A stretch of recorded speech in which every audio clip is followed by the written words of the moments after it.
Last वाले की मैं नहीं जानता, अभी 15 मिनट।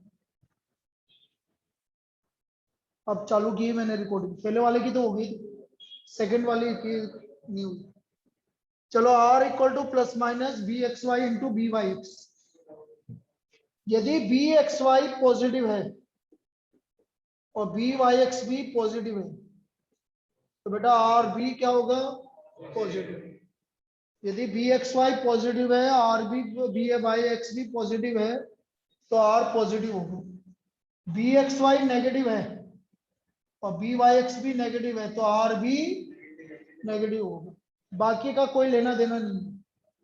मतलब आप बोलो सर एक पॉजिटिव एक नेगेटिव है तो ऐसी रिग्रेशन इक्वेशन एग्जिस्ट ही नहीं करती। यदि आपसे बोला जाए बी एक्स वाई पॉजिटिव है और बी वाई एक्स नेगेटिव है, या बी एक्स वाई नेगेटिव है और बी वाई एक्स पॉजिटिव है, तो regression equation does not exist, does not exist. ऐसी रिग्रेशन इक्वेशन एग्जिस्ट नहीं करती। ये होगी। अब कैसे निकालेंगे बेटा आप समझना। अब जो मैं एग्जांपल लेने जा रहा हूं बेटा इसको ध्यान से समझना है क्योंकि यही इंपॉर्टेंट। मैंने बोला आपसे दो रिग्रेशन इक्वेशन गिवन है, 3x plus 7y minus 9 equal to 0, 5x plus 4y plus 11 equal to 0। अब मैं आपसे बोल रहा हूँ what is the R, R क्या है, और इसमें ये भी बताना है कौन सी इक्वेशन y1x है, कौन सी इक्वेशन। अब यहाँ पर सब हिट एंड ट्रायल चलेगा, बिल्कुल आराम से बता रहा हूँ, सुन ले। सपोज मैंने इसको x1y माना, क्या माना मैंने, तो बेटा x1y माना तो ये bxy हो गया, ये x इधर रहेगा y उधर जाएगा, -7/3। यदि मैंने इसको x1y माना है तो x इधर ही रहेगा y उधर जाएगा, तो -7/3। अब यदि इसको x1y माना है तो ये कौन सी हो गई, तो byx y इधर रहेगा x उधर जाएगा। अब मैं इन दोनों को मल्टीप्लाई करके देखूंगा, 1 से ज्यादा आ रहा है कि 1 से कम आ रहा है, ज्यादा आ रहा है, तो इसका मतलब हमने बिल्कुल गलत माना। ये आपका B X Y into B Y X आपका अभी इस केस में किससे ज्यादा आ रहा है, तो इसका मतलब ये गलत है, ये एक्स वन वाई नहीं है, ये कौन सी है, और ये कौन सी है, ये तो पता लग गया भैया। अच्छा अब भी ये भी निकालने की जरूरत नहीं है, ये इसका बी वाई एक्स हो जाएगा -3y, उल्टा कर दो बस, और इसका बी एक्स वाई हो जाएगा।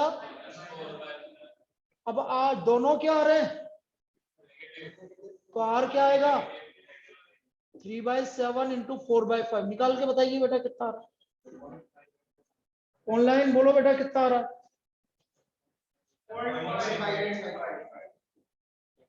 क्या ये समझ में आया क्या, बोलो भाई ऑनलाइन। yes, किसी को दोबारा रिपीट करना है,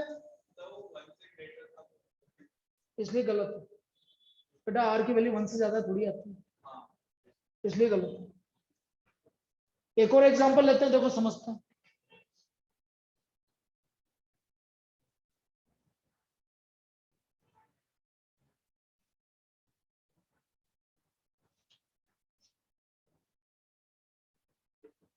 five X minus 3y minus 9 equal to 0, 4x minus 7y minus 5 equal to 0। क्या कर रहा है लड़के, लिख ही ले यार, इतनी आलसपनी करोगे तो क्या होगा बेटा। मैं आलसपनी करने लग गया ना तो तुम्हारा याद नहीं क्या होगा, सही बता रहा हूँ। यदि मैं भी आलसपनी करने लग गया ना तो फिर क्या होगा।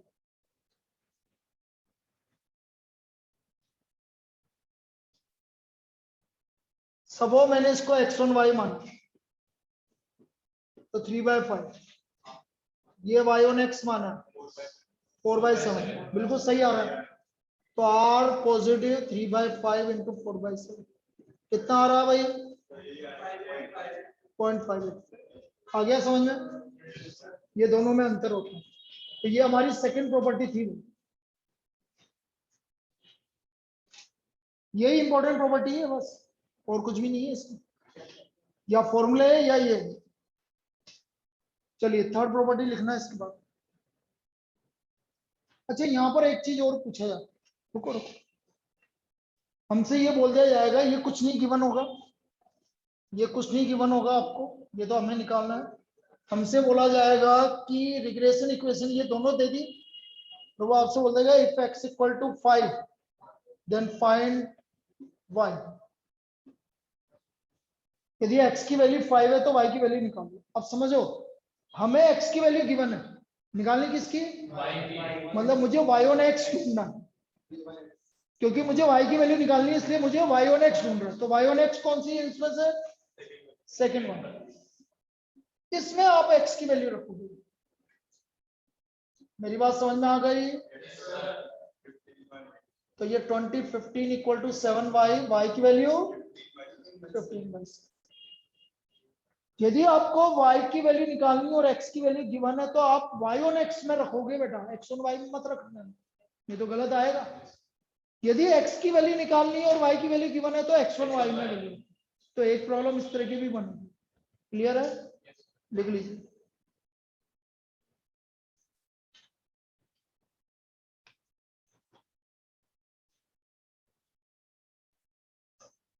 Property number 3rd,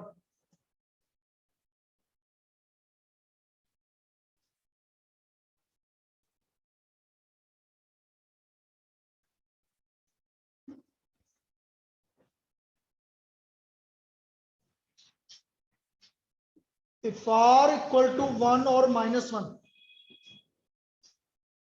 then regression lines coincident to each other. Regression lines are coincident to each other. बेटा पहला इसको वेटेज आप कोइंसिडेंट को दोगे, यदि ये नहीं है कोइंसिडेंट तो फिर पैरेलल को दोगे। यदि पैरेलल, ठीक है, कोइंसिडेंट और पैरेलल, इनके पेपर दे देना मुझे एक मिनट। इसमें यार मुझे एक मिनट खाली थी यार, पेपर निकालना इसी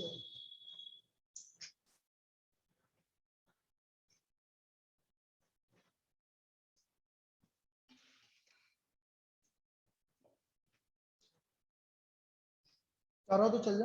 अंकुर, चलो very good. Twinkle, Aditya, good. Harsh, चलिए बहुत बढ़िया। पार्थ, रेहान, शादाब, सुजीत, विभूति, संध्या। संध्या कम कैसे लगे बेटा,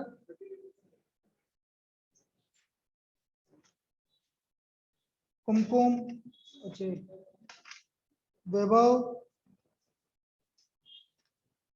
यश, जानवी, खुशी, आयुष राय, अभिन, अदिति,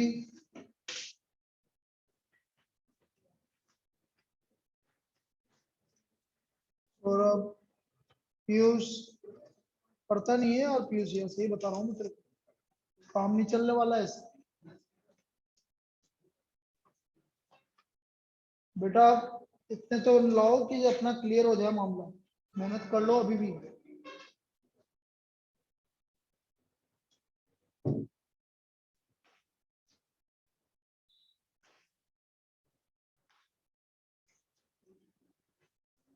चलिए भाई लिखा।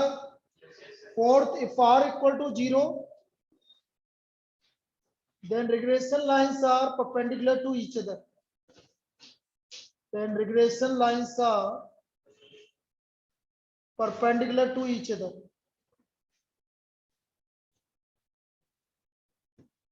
If r equal to 0 then regression lines are perpendicular to each other.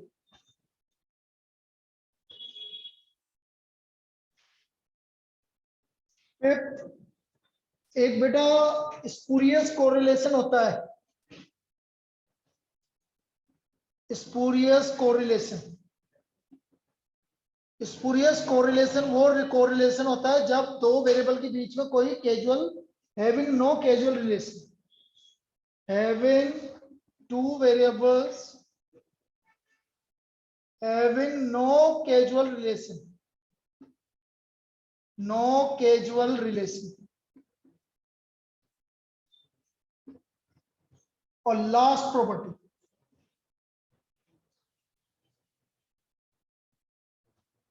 correlation regression coefficient does not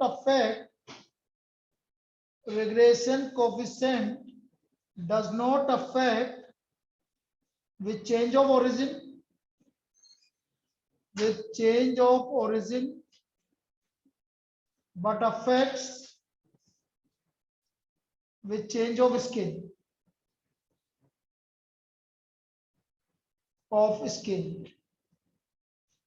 u equal to x minus a upon p, ये आपका स्केल है, v equal to y minus b upon q, so r bxy is equal to p upon q b uv और byx equal to q upon p b vu। ये दो फॉर्मूले लगेंगे। अब इसको कैसे निकाला जाता है वो समझते हैं। और कुछ बचा है? कंप्लीट सब रेशो बता तो दिया, स्टैंडर्ड डेविएशन का रेशो। सर प्रोबेबल एरर बचा है। अरे किसने बोला ये, किसने बोला ये? मेघा ने। मेघा तू अब क्लास में नहीं आए तो मैं भी क्या करूं? प्रोबेबल एरर कब करवाई कि नहीं करवाई बेटा? सभी बोलेंगे एक फॉर्म में। अरे प्रोबेबल एरर करवाई कि नहीं करवाई? अमर करवाई नहीं करवाई? यस सर, करवा दी सर, सुबह करवा दिया।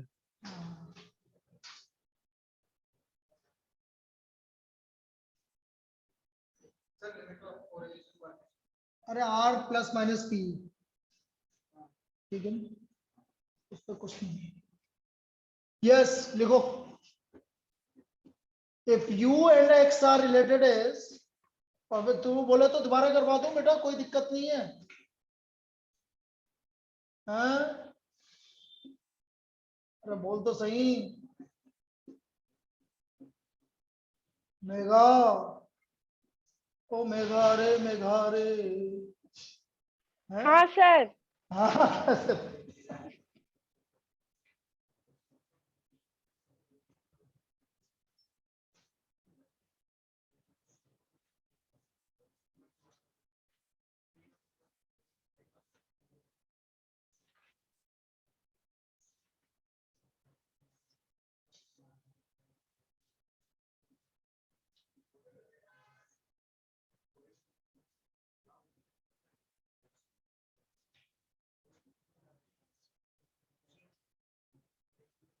चलिए भाई निकालो, लिखो 3u plus 5x equal to 7, 5y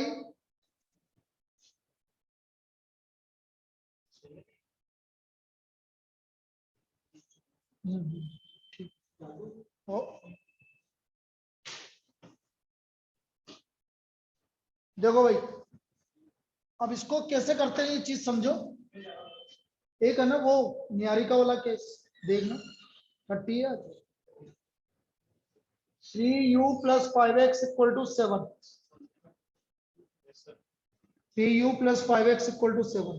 अब आपको u, आप सिर्फ इतना लिख लो, ये इधर गया तो बेटा ये p ये नहीं होगा, उल्टा -3/4 उल्टा, क्योंकि अपोन में था p, तो p का वैल्यू आएगा -3/4। क्या आएगा p का वैल्यू? -3/5। इसी तरह से 5y plus 7v plus 9 equal to 0, 7v equal to -5y -9, तो v का वैल्यू 5/7 y माइनस 9/7, तो q का वैल्यू आ गया बेटा माइनस 7/5। बेटा फोन में p है ना, फॉर्मूले में देख, इसलिए उल्टा किया। अब हमें क्या निकालना है, आपको गिवन है बी एक्स वाई, कितना गिवन है बी एक्स वाई 0.53, तो B X Y equal to P upon Q B U V 0.53 equal to P कितना है -3/5 minus 7/5 into B V U V 0.53 15 upon minus तो 3/7, तो बी यू वी कितना हो गया भाई 1.236। अरे यार ये 1 से ज्यादा कैसे आ गया, गलत है।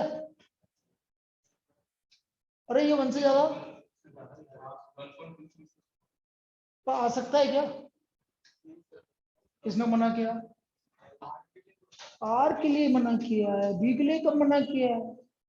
तो ऐसा कंफ्यूजन दिमाग में मत लाना, ये मैंने जबरदस्ती पूछा है तुमसे, क्योंकि आपके दिमाग में आ गया अरे यार बी तो है ना 1 से ज्यादा आ गया, होना ही नहीं चाहिए। ना ना ना, केवल आर के लिए है वो, आर की वैल्यू 1 से ज्यादा नहीं आनी चाहिए, बी का वैल्यू 1 से ज्यादा 2 से ज्यादा कुछ भी आ सकता है, ठीक है ना?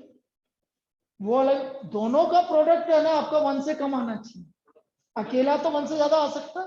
यदि एक आपका सपोर्ट 2 आ रहा है तो दूसरा 1.8 आ रहा है, तो हो गया काम, ठीक। तो ऐसा कंफ्यूजन हो आ जाता है, इसलिए मैंने पूछा आपसे। चल भाई प्रोबेबल एरर देख ले, प्रोबेबल एरर का फॉर्मूला ये है भाई, क्या है भाई सभी बोलेंगे 6 7 4 5 1 माइनस आर स्क्वायर अपॉन √8, और standard error 1 minus R square upon √8। तो हम ये बोलेंगे probable error is equal to 2/3 ऐसी। अब जब यदि इसका चलो लिमिट ऑफ लिमिट्स की भी देख लेते हैं बात, लिमिट होती है इसकी r प्लस माइनस p, और मैंने बताया था कि यदि r का वैल्यू किससे ज्यादा हो 6 तो एग्जिस्टेंस ऑफ कोरिलेशन, तो क्या होगा एग्जिस्टेंस ऑफ कोरिलेशन, तो हमारा एग्जिस्टेंस ऑफ कोरिलेशन, ठीक है। चलिए भाई ये आपका रिग्रेशन कंप्लीट। अब अपन कल मिलते हैं टेस्ट में, और टेस्ट के बाद इवनिंग में 3:30 to 5:30 आपकी क्लास है, 3:30 से 5:30 कल, sequence and series. Sir test का टाइम 12 से 1 है ना सर? तुम्हारा मैप वालों का 12 से 1 है, जीसीए वालों का 11 से 12 है, ठीक है।